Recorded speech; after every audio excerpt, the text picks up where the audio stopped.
Bapak kenapa nggak ke masjid? Dah saya mah yang bangunnya. Terus maksudnya apa? Ya kalau saya bangun, orang yang setiap ke masjid saya dapat kebaikan sholatnya. Ih Pak, itu mah bukan puasa, sholat. Kalau puasa iya, ada orang saum, Bapak kasih buka, manfaat toroso iman falahu misla ajri fa'ilih. Kalau orang memberi buka seseorang yang saum, maka dia akan mendapatkan pahala saum orang itu walaupun dia tidak saum. Tapi kalau ke masjid nggak bisa. Ibu kenapa nggak ke masjid? Itu teh sajadah yang ngajajar di masjid ti abdi. Jadi abdi mah kedah ke masjid, setiap orang yang sholat di sana saya mendapatkan kebaikan sholatnya. Kalau ibu bapak puntennya tidak memakmurkan masjid, tidak akan dapat itu Pak.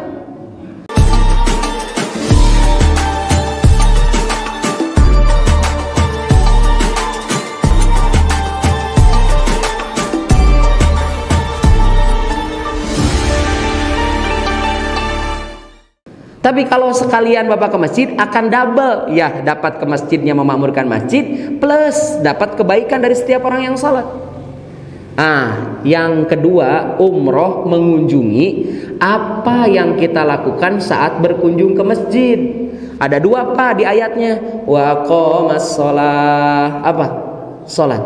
Jadi memakmurkan masjid itu yang pertama harus makmur waktu sholatnya.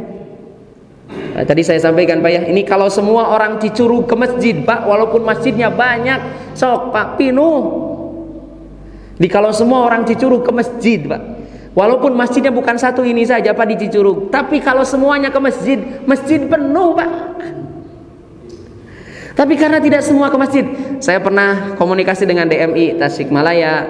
Saya nanya Pak, ini jumlah masjid di Tasik kebanyakan tidak? Tidak Pak. Jantan ibu di Tasik teh masjid kirang keneh. Bilih bade ngabangun masjid oge mangga. Cuman kan kita teh mikir lagi Pak ngebangun masjid. Ini yang sudah dibangun saja isianeun. Kosong. Terus yang sana dibangun kosong juga.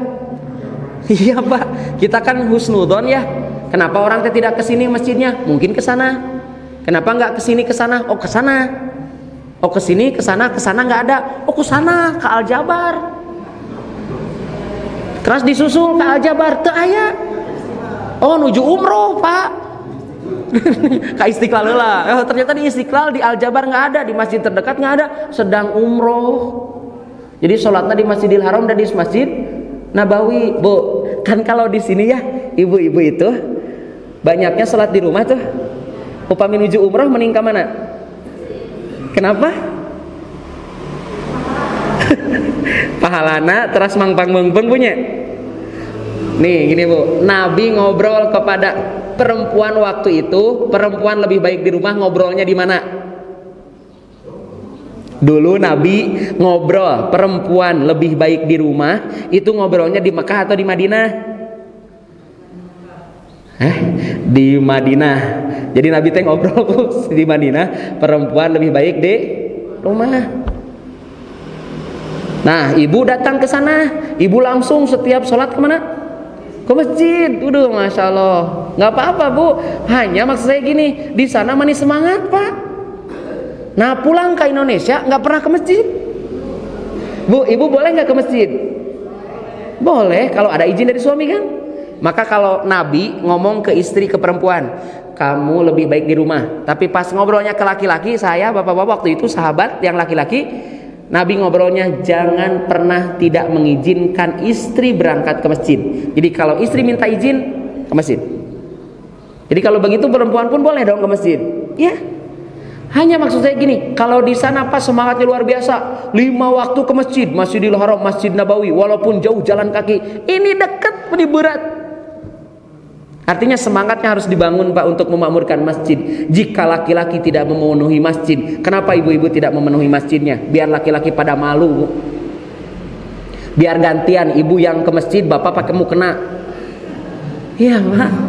Nih Allah ingin sampaikan memakmurkan masjid itu yang pertama sholat. Di zaman Nabi Pak, Ibnu Mas'ud lagi yang mengatakan, kata Ibnu Mas'ud, ma ra'aituna min ummati Muhammadin. Kami tidak melihat dari umat Nabi Muhammad itu yang menyebabkan mereka tidak ke masjid itu cuma 2 Pak. Illa munafikun qad alima nifaquh. 1 munafik. Yang kedua maridun, sakit. Jadi dulu Pak orang yang tidak ke masjid itu pasti gara-gara 2. 1 munafik, yang kedua sakit. Dan hebatnya kata Ibnu Mas'ud, kalau ada orang sakit di zaman Nabi yang mau ke masjid, tetap akan ke masjid walaupun digandeng oleh dua orang laki-laki sebelah kanan dan sebelah kiri. Asal masih bisa berdiri, akan diantar ke masjid. Kita mah kakara clear oge. Aduh, lieur cenah teu ka masjid. Nambe ngarui, Pak. Eleh ku ngarui di urang mah. Padahal Pak, Masya Allah itu hujan itu luar biasa. Ayat-ayat hujan itu keren. Di surat Al-Anfal ayat 11 tuh. Jadi kalau ibu sedang renggang dengan suami, supaya raket lagi, supaya ikatannya kuat lagi, hujanan. Makanya setiap film India kalau sedang bogohan ya selalu ada hujan. Ngan di urang upami ayah bapak-bapak ibu-ibu hujanan duaan disebatna tah eta teh ngararaco da peda urang mah ningalina kana TV-nya. Padahal tina Quran eta teh bukan Indiaan, Pak. Jadi supaya kuat lagi ikatan suami istri, kata Allah, waliyarbitu ala qulubikum, supaya hati-hatinya semakin kuat merekat, Pak. Cintanya tumbuh kembali, mawadahnya tumbuh kembali. Harus hujan-hujanan. Oh, di payun, di pangkar bumi hujanan duaan, pacepeng-cepeng pandangan.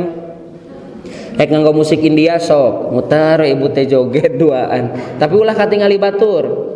Piobroleun. Itu kunaon cenanya duaan. Indiaan. Ini Pak, memakmurkan masjid itu dengan salat. Makanya dalam salat kan panggilannya sudah jelas, Pak. Adzan itu kan tadi kita setelah mendengar adzan doa semuanya sama, Pak. Allahumma rabb hadhihi da'watid.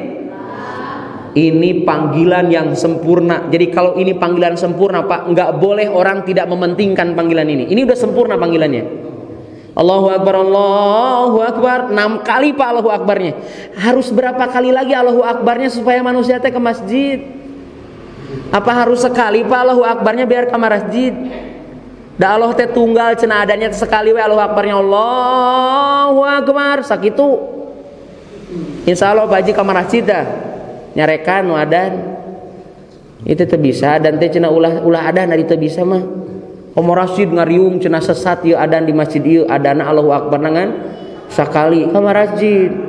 Mun Pak, kita kurang teh ditaros ari bapanya abdi adan salah ka masjid. Ari pas bener adan abdi teu ka masjid. Oh bieu teh salah adan teh? Salah. Nyanggus balik deui. Sugan teh ek salat. Angger Pak marulang deui. Dan itu fakta Pak, real di negeri kita Pak. Masjidnya banyak Pak. Luar biasa, masjidnya banyak, bagus-bagus Pak, tapi memakmurkannya nggak bagus-bagus. Maka perjuangan baik kesubuhan dan yang lainnya yang berjuang memakmurkan masjid terus kan Pak. Mudah-mudahan doakan istiqomah terus. Nah ini Pak yang pertama sholat ya. Mudah-mudahan Pak, karena negeri ini sedang kehilangan sosok ayah dan kehilangan kemandirian. Maksudnya apa Pak? Laki-laki jarang di masjid, berjamaah jarang di masjid. Kalau suami, bapak-bapak jarang di masjid, maka anak-anak tidak akan mandiri. Makanya anak-anak ibu bingung yang laki-laki disuruh ke masjid ibunya ibu-ibu. Kan harusnya mah dibawa sama suami ibu ke masjid, gampang dicontohin. Dan anak-anak nggak bisa mandiri sekarang Pak. Anak-anak ini Pak udah 15 tahun, 16 tahun, 17 tahun, 18 tahun SMA, eta sholat kudu dipiwaran kene. Di zaman Nabi Pak 15 tahun sudah ditikahkan. Abdullah bin Amr bin As 17 tahun menikah. Dan banyak sahabat Nabi yang menikah di 15 tahun, 16 tahun, 17 tahun. Ali bin Abi Thalib 21 tahun. Kenapa mereka begitu Pak? Karena di usia mereka 15 tahun sudah balig, benar-benar balig. Faham mana yang benar, mana Quran, mana hadis, dia sudah faham. Maka saya dengan Bapak Ibu nanti ditanya, kenapa anak kita sampai 15 tahun tidak tahu apa-apa? Kenapa anak kita sampai 15 tahun belum mandiri? Padahal 15 tahun anak sudah harus mandiri, bangun sendiri, berangkat ke masjid sendiri, baca Quran sendiri, cari uang pun harusnya 15 tahun sudah sendiri. Makanya kan kemarin Pak tanggal 18 September 2022 saya salaman dengan anak saya. Kenapa salaman? Karena sudah selesai urusan saya dengan anak saya. Saya sampaikan, nak, engkau sekarang 15 tahun, engkau sudah balik, sudah mimpi basah kan? Sudah balik. Maka ayah berhenti memberikan nafkah kepadamu, cari sendiri. Terus yang kedua saya sampaikan, Pak, mulai hari ini kebaikanmu untukmu, keburukanmu untukmu, bukan lagi kepada ayah. Mohon maaf jika selama 15 tahun tidak sempurna mendidikmu. Doakan ayah supaya menjadi yang terbaik, jadi imammu, supaya yang terbaik berkumpul denganmu kelak di surganya Allah Subhanahu wa taala. Selesai Bu, dipasihan handphone. Baru dikasih handphone, saya sampaikan nih handphone buat bekal kamu. Buat apa? Nyari uang sendiri. Bingung Pan. kumaha aja nah saya nyari uangnya kabi. Sok gimana we kerja pokoknya sama umi, sama ibumu, sama bapakmu sok kerja. Kerjanya apa? Kamu bisa baca Quran kan? Bisa. Ya sudah nanti kalau mau pengajian bapak minta carikan ayat-ayatnya. Misal ini pengajian. Carikan ayat-ayat tentang masjid. Carikan, dia carikan. Saya kasih 50.000. Saya kajian lagi, tolong ini kajiannya gibah. Cari ayat tentang gibah. Dia cari ayat gibah. Saya kasih 50.000. Kerja dia.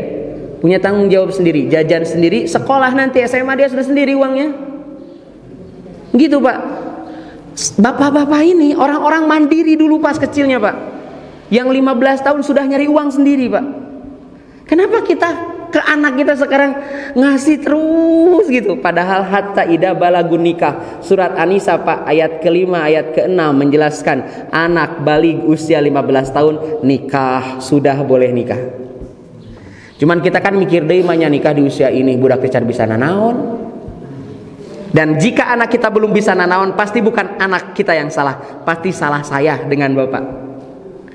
Maka Allah sampaikan di surat Al-Balad Pak ayat 3, wa walidin, demi bapak dan anaknya, bukan demi ibu Pak.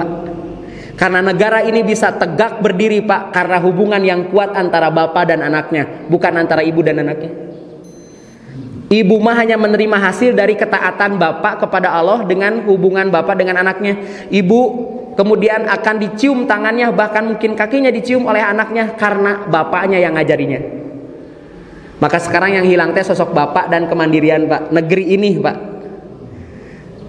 Maka nungguan ke masjid teh berat ya. Mudah-mudahan dimudahkan. Inilah memakmurkan masjid. Yang kedua Pak, memakmurkan masjid itu mengunjunginya dengan cara majelis ilmu. Terima kasih kepada panitia, siapapun yang pernah mengawali kajian di sini dan sampai hari ini kajiannya masih terus berlanjut. Saya yakin sampai meninggal pun asal kajiannya terus dilakukan akan tetap mengalir kebaikannya. Maka siapapun yang pernah berbuat baik di masjid ini, asal kebaikannya tidak berhenti. Tanggung jawab kita adalah bagaimana anak-anak kita meneruskan kajian ini dimanapun masjidnya Pak, teruskan kajiannya. Dan siapapun yang pernah menitipkan kebaikan di tempat kajian ini, semuanya insya Allah akan jaminan surga mendapatkan kebaikan Allah Subhanahu Wa Taala.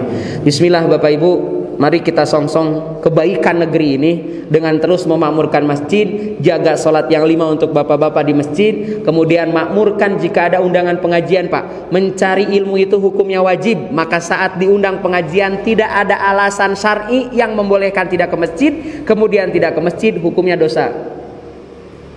Sudah diundang pengajian Pak tapi tidak hadir, tidak ada syariat, tidak ada alasan syariat yang menghalanginya, maka dia berdosa. Mudah-mudahan saya dengan Bapak Ibu orang-orang yang istiqomah.